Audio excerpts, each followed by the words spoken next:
আমরা চলে গেছিলাম আজকে আমাদের এখানের ফেমাস পোড়া মহেশতলা, যেখানে আমাদের শিব ঠাকুর, কালী ঠাকুর, রাধাকৃষ্ণেরও মন্দির আছে।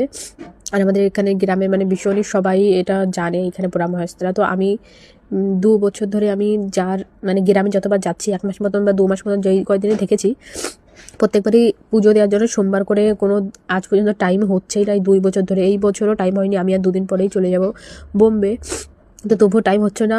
আর সোমবারে আর টাইম নেইও, তো সোমবারে কিছু না কিছু বাধা এসেই গেছে, তার জন্য পুজো দিতে তো যেতে পারিনি।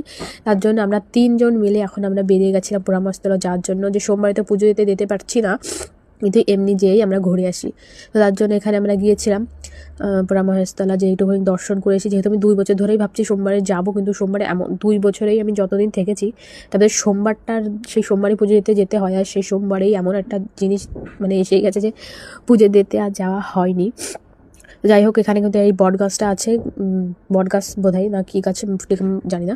তো বটগাছের নিচে কিন্তু লক্ষ্মী ঠাকুর, যেহেতু কয়েকদিন আগে লক্ষ্মী পুজো হয়েছে, কার্তিক পুজো হয়েছে, যাদের বাড়ি লক্ষ্মী পুজো হয়েছে বা কার্তিক পুজো হয়েছে, তাদের কিন্তু বোধহয় আশেপাশে যাদের এই ঠাকুর আছে, তারা সবাই এই গাছের নিচে রেখে দিয়েছে বা মন্দিরের সামনে রেখে দিয়েছে। অনেকই ঠাকুর আছে চারিপাশ দিয়ে।